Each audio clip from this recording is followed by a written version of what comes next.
My name is Nachama Skolnik Moskowitz, and I'm the Director of Curriculum Resources for the Jewish Education Center of Cleveland.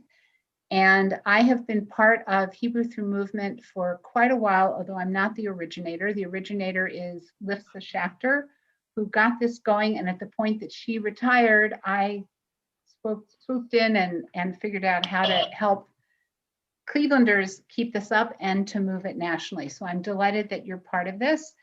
And I thank you also for when you registered, those of you who got into the registration that I had set up on SurveyMonkey, you gave me data that was really helpful in my planning. So I appreciate that. Let me share my screen.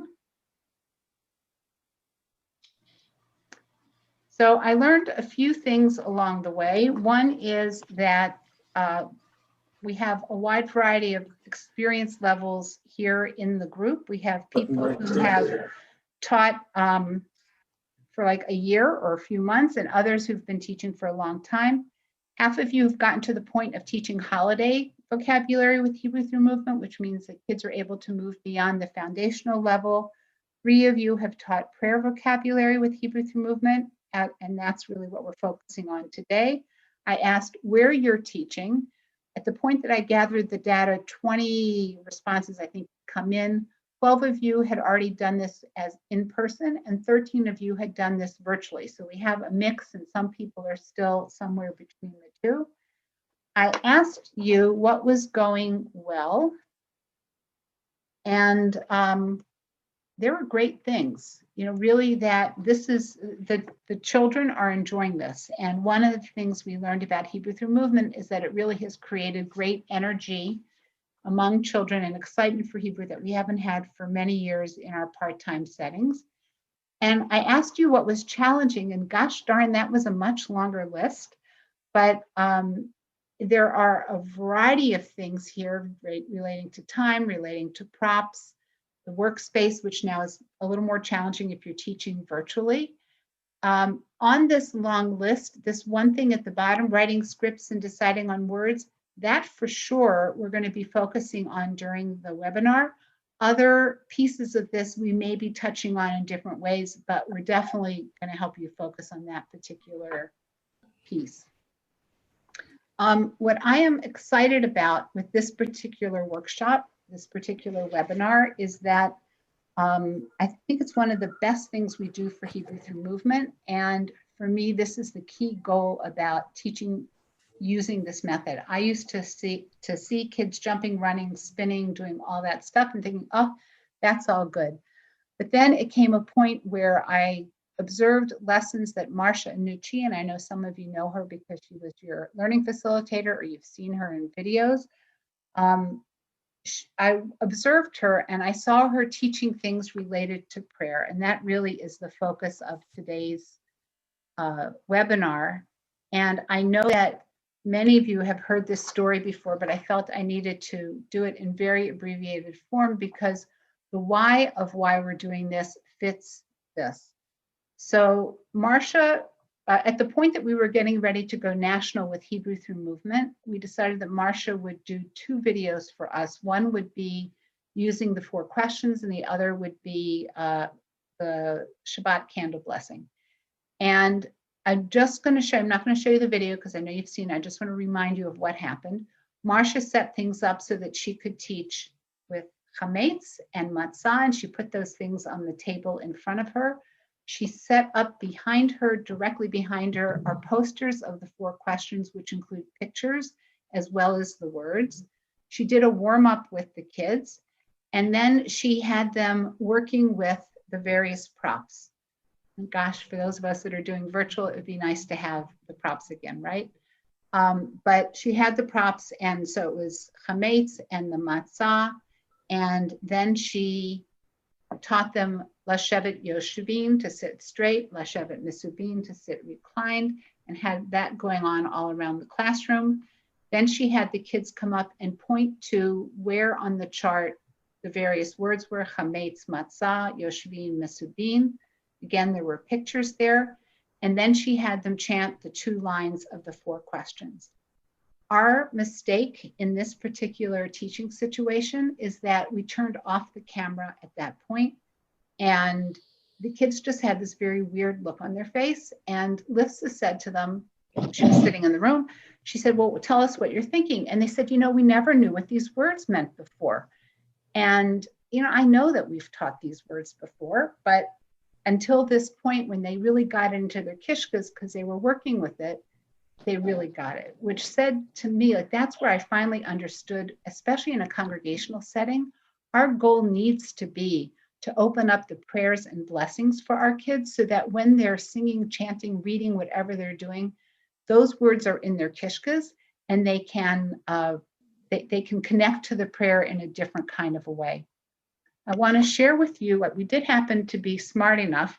As I said, we did the 4 questions video, and then we did the Lahadlik Ner Shel Shabbat video. And this time we kept the video camera going afterwards.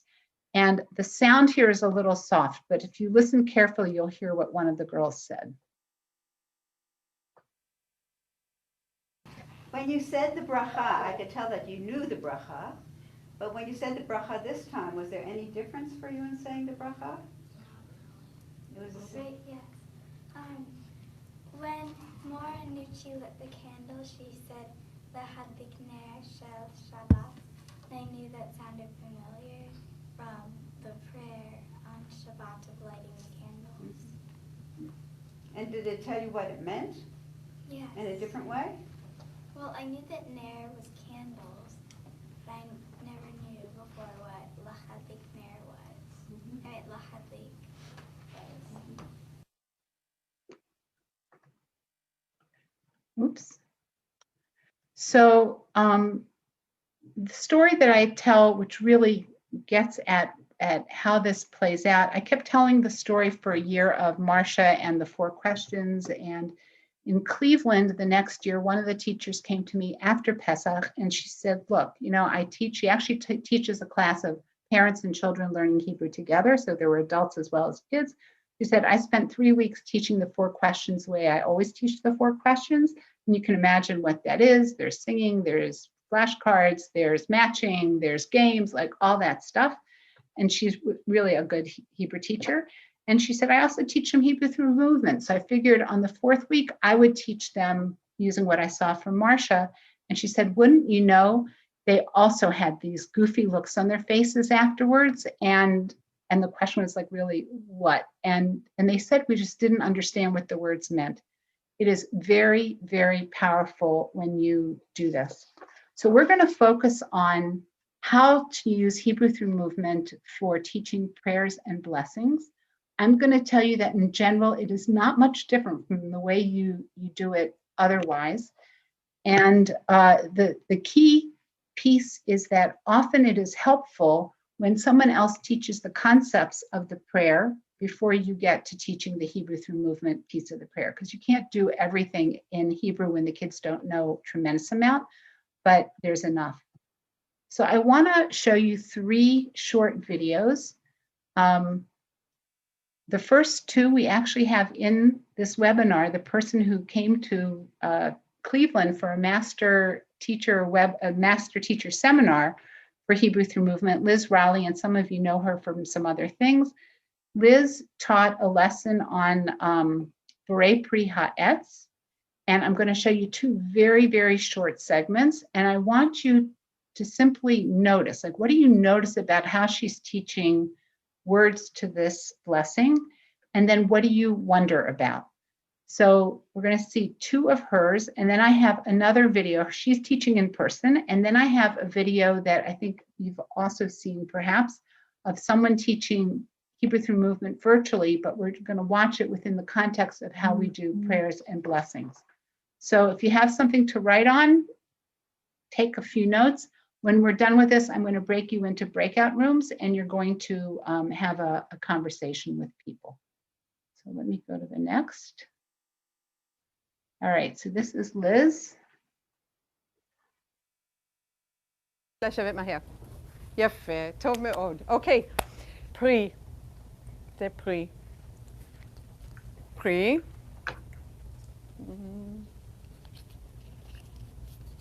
Pri.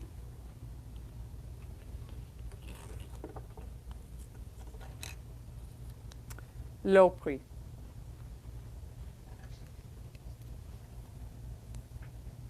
Lo pri.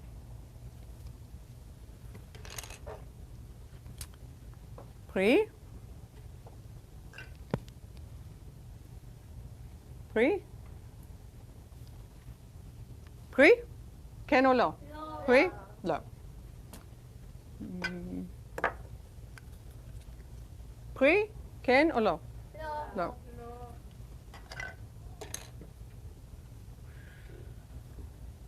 פרי? כן או לא? כן. יופי, טוב מאוד. אוקיי. דינה ולילי. Okay, that's video 1. Let me show you. לשבת מהר. יפה, טוב מאוד. אוקיי. All right, this is the segment of the second video. We pick up Liz a little bit later on in the lesson. She, by the way, has taught right before this part, she taught the children the word etz. There are pictures of trees in front of where they're sitting, and she had them identify them as etz. And then she also has this really weird prop. Actually, the prop came from Chicago, from one of your BJE Teacher Center something. They gave it to our Teacher Center director, and she used that as an etz also. So now she's going to put together the pre and the etz. לא. זה פרי העץ. זה פרי העץ. כן? זה פרי העץ. כן? רואים? פרי העץ. פרי העץ. כן? זה פרי העץ? לא. זה פרי העץ? לא. Now I'm watching myself.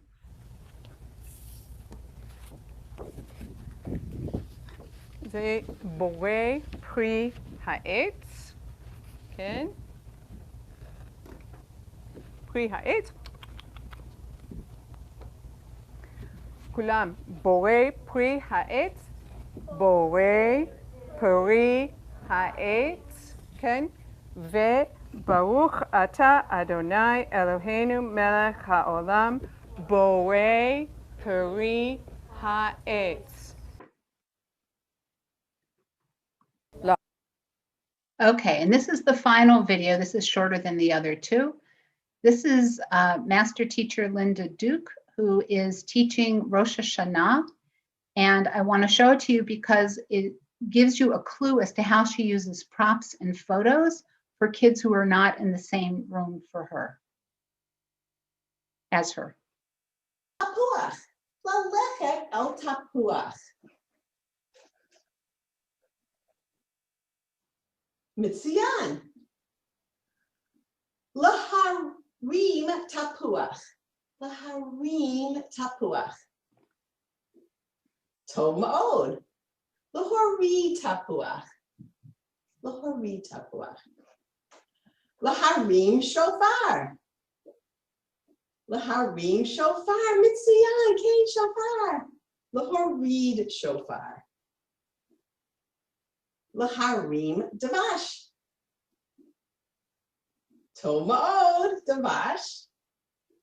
Lahorid davash. Okay. Tapuach. All right. So I'm going to stop sharing and I'm going to get you into breakout rooms. Again, you're going to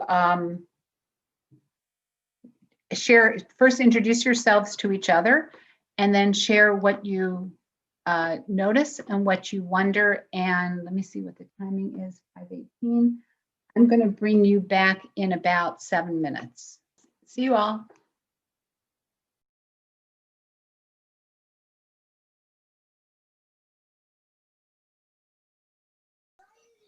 All right, so I'm going to mute everybody.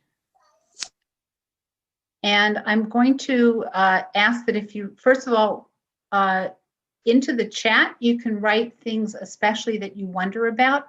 But if there's something you'd like to share with the entire group as a wonder, we'll spend a few minutes and let's see where we are with that and how we can be helpful. Someone was already starting to ask me a question. You can unmute yourself.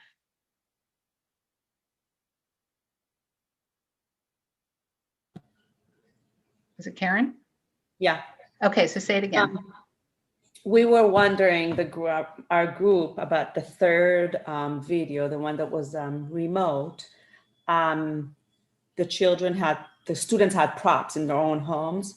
The question is, were they given the props by the school, or the teacher had to ask them to prepare some props before the class? People do this in different ways. In her situation, she told the parent, I mean, they knew that they were being recorded for this particular thing. You even saw one girl dressed so nicely. But the parents were told what they needed, and she made, like, not everybody had a photo. She sent photos that they could use, but she also asked would some kids draw, and there's different ways that you can handle it. Some people do the props, and you'll see when we get in just a little bit to the Shema, we have photos for you. Some people print them in advance and send them to the family so that the kids have things. So there's a variety of ways that people do that. I want to make a comment though, because I've seen this video and we talked to the woman who did it in a different workshop.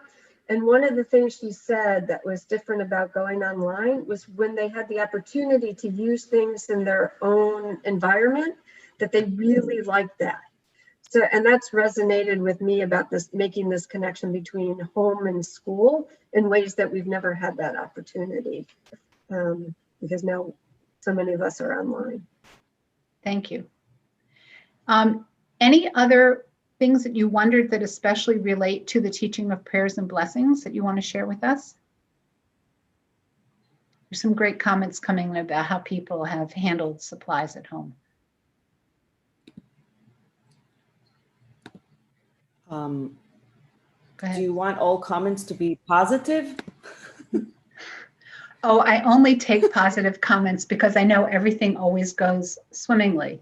Yes, you can ask about or whatever you want to do. But remember that we're talking about teaching prayers and blessings. That's where I'd like to keep a focus. I just want to encourage people to criticize my videos. Please don't be intimidated just because I'm here, because I thought a lot of it was awful. So just. And I will tell you, it was great. And I will also say to the side, when we did this, it was our first time doing this kind of a seminar, and we scheduled the kids, I forget what the reason was, but we scheduled them, I think on our first day when everybody was together, and there was like a lot of information and a lot of doing and then a lot of prepping, and then suddenly the kids were there, and Liz was the first one up who had to teach, and she had a group of other teachers who helped her prep, but I thought it was great, and I appreciate it very much, Liz. We can pull apart any video. Marsha will pull apart, but it's all great. Okay, go ahead, Karen. Me? Were you the one who started talking? Oh, no, it's just that the last video, the kids really didn't look enthusiastic. So we actually have, if you watch the video to the end, we have the kids on tape talking about their sense of things. So you might want to watch to the end and see how they reacted. It's hard to tell with the camera. Okay. Okay, so Sheila talked about using Ken and Lo, which is, especially when you're dealing with concepts, which you get to when you're dealing with prayers and blessings, it's very helpful.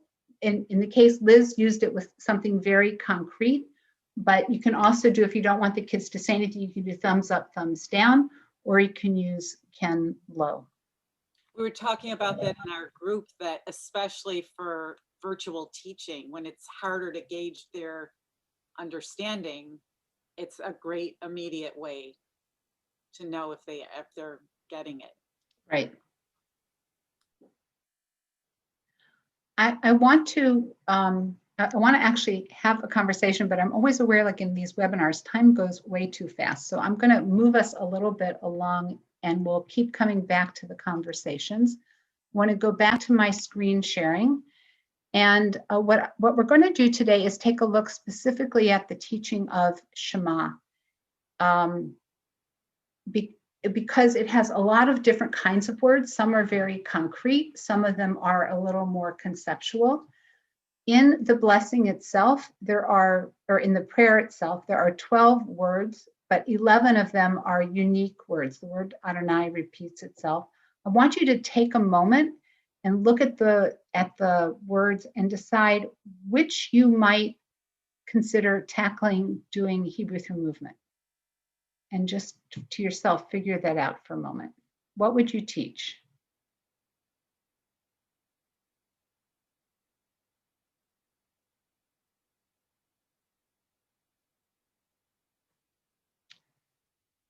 So when we worked with this, move, any of the words that are in red are the words that we decided to focus on for Shema. And two of the words we taught we suggest that you teach as a combination, Le'olam Va'ed, because it's like Le'olam has a meaning and Va'ed has a meaning, but Le'olam Va'ed together, like forever and ever and ever, has a meaning of its own.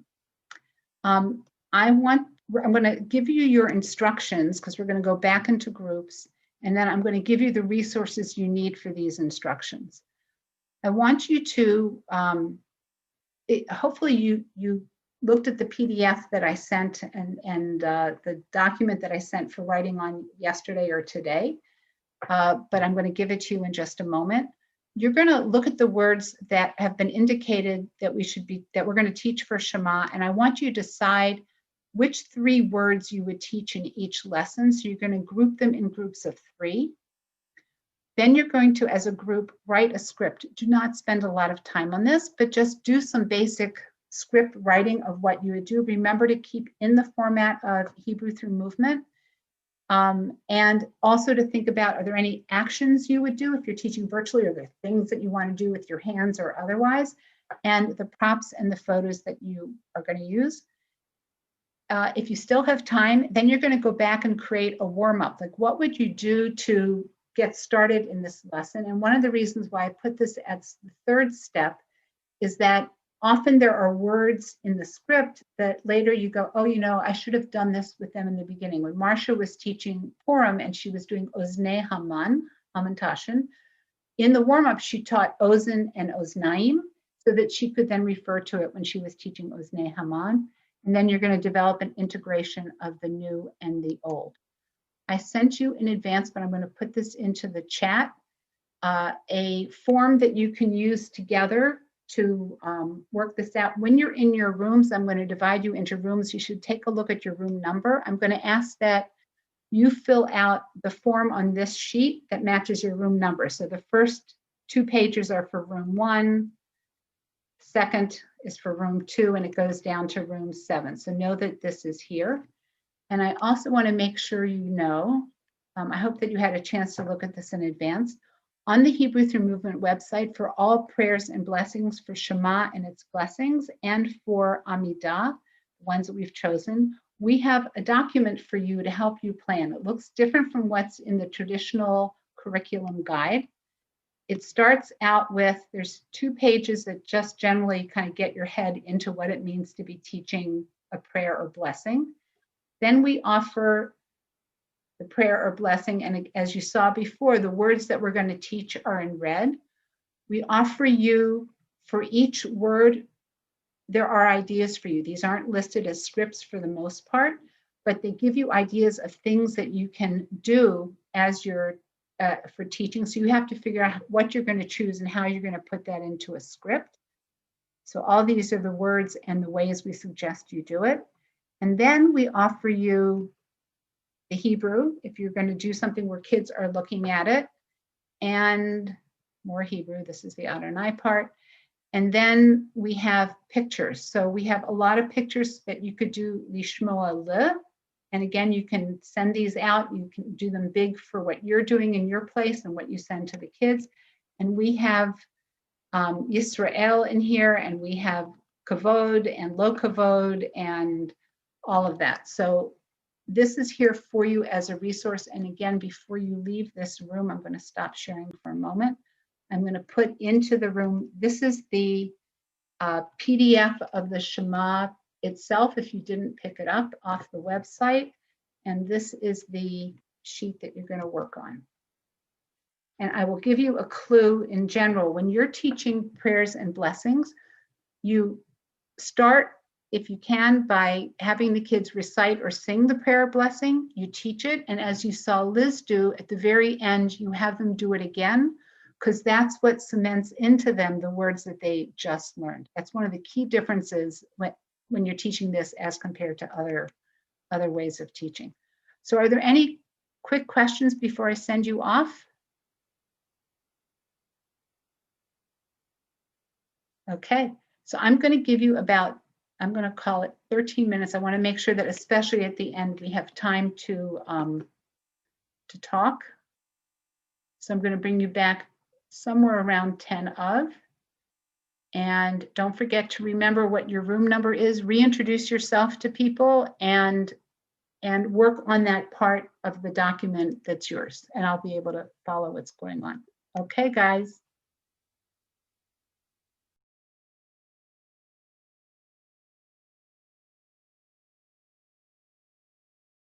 So what I want to do is to really talk about, we have about 10 minutes left, and we can share back some of the specifics. I have nothing planned to yap at you about for this, so I want it to be more conversational. But I want you to really reflect on what you learned about the planning process for working with prayers and blessings as you did this work, more than getting stuck in the details of what you did. So you can put things in the chat. If someone has something to say, feel free to unmute, and then I'll hopefully see that and recognize you. Well, in my group, we discussed that prayers are harder area for Hebrew through movement, because many of the words are abstract. I mean, olam maybe, okay, talking about the Shema, how do you do kavod? You know, how do you Eloheinu, maybe point up, or, you know, the movement, incorporating the movement, it's not always the easiest thing. Yeah, so this is why it's also helpful if the kids have some learning about the prayer or blessing in English before you do it, so they get, and not to say, let me tell you what Eloheinu means, but to talk about what forever and ever means, or whatever, that can help you out along the way. For kavod, we're back to examples of what's kavod and lo kavod, and they're pictures that we have in the document of people who are being respectful and people who aren't being respectful. And that therefore can be part of what you do. But there are words that I would not do. Malchuto, no way. Like, I'd have no idea how to teach that. We had a community of practice here in Cleveland. Jean was part of it, who spent quite a bit of time. Each time we would tackle a different prayer or blessing that we wanted to see how we could do Hebrew through movement in. And at one point, the group tried to do Kaddish. Like, no way. There's just no way. Those words are too conceptual, and you just are not going to get there. So we actually had sorry. Go ahead, Jake. I'm dealing with children, so my camera's not on. But in our group, we talked about the idea of grouping Malchuto and Eloheinu together with Adonai as a bridge from a different group to kind of explain all those as God ideas, to connect them in that way. Oh, that's interesting. So that would be interesting to see how that worked as you played it out. And one of the challenges also, like Malchuto is from Melech, you know, a kingdom, if you will, and then we're into all the gender stuff. But as Lissa would say, Melech and Malchuto, the kids don't get the connection because the words don't sound the same. It's like Gibor, Gevurah, they don't hear the words as the same, so they don't get the connection along the way. So it's interesting. Timing, definitely. I knew 10 minutes was definitely not enough. I knew that. But if you do each step carefully, if you really decide which words you want and how you want to group them, you know, Jay, as your group would have moved on and thought about what would be next, once you have the groupings, at least you have that step, and then you can make other decisions. And if you need to, you go back the other way. Oh, that's interesting, Liz. People like to start by choosing props first. Can you say something? It was a novel approach in my mind, but we had chosen our 3 words and we were beginning to look at the script, and someone suggested that we start by talking about the props we would use. And there are some ways in which that makes a lot of sense. It would also begin to dictate what words you would use in your review and your introduction. But it was just it was a different way for me to look at it. Interesting, thank you. What else did you learn about the planning process in doing this?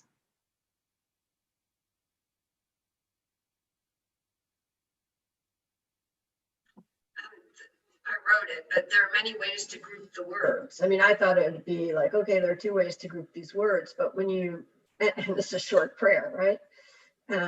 But when you really look at it, you can make a rationalization for multiple groupings of words that would then help inform the meaning of what you were communicating.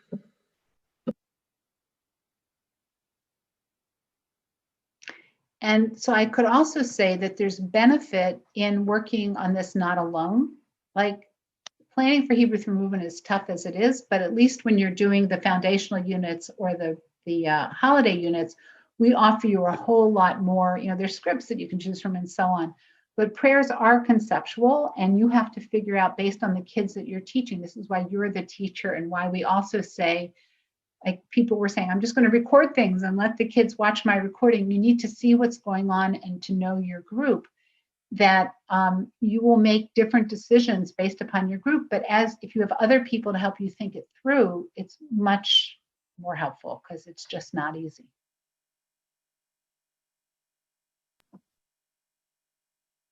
Well, and I thought many of the pictures that you had in the lesson were really great, because they were able to communicate concepts that are not so easy to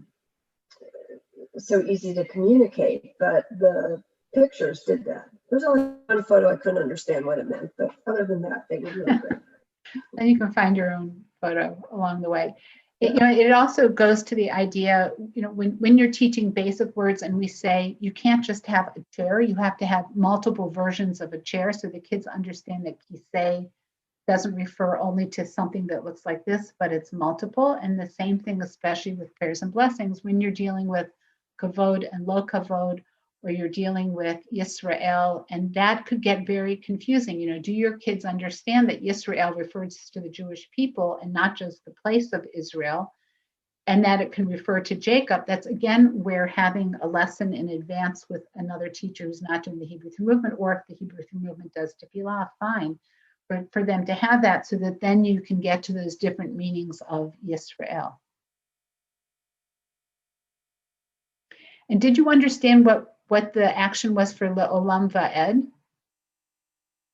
don't know if you got that far. So the idea in Le'olam Va'ed, Jean, you want to explain it? I saw your head nodding.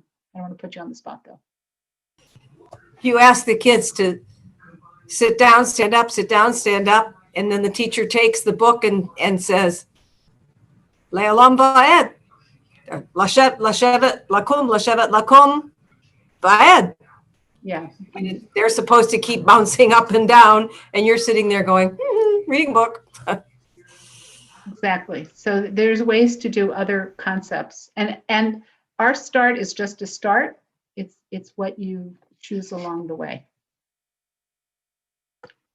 I think in our group, So in our group, and Stacy, I thought it was so great that you brought it up when we were talking about Yisrael, and the pictures were terrific. But Stacy was saying you can be on Zoom, you can be pointing at every single, calling out the child's name and letting them know Yisrael, that all of these children in the room are Yisrael.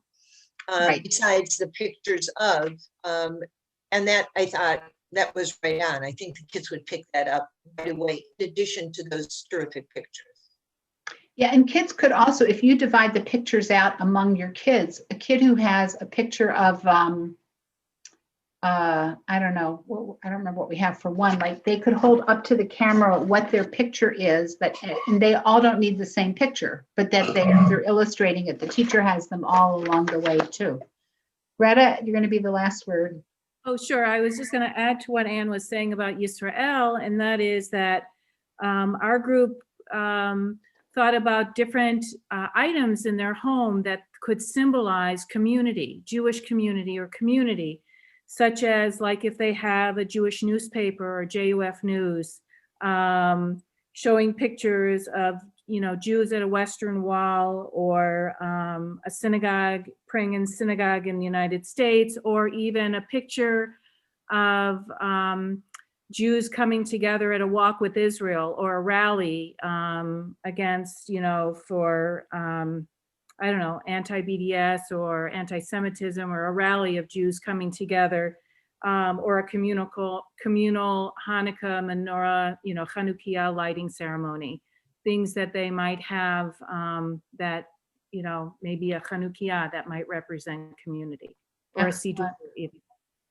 Yeah, and the challenge that we have when we pick pictures is that we want to make sure that we're copyright free, because we're putting this out there for others to use. But if you're just grabbing something for a one-time educational use, you've got all kinds of other pictures that you could choose. And I love the idea of kids choosing themselves too.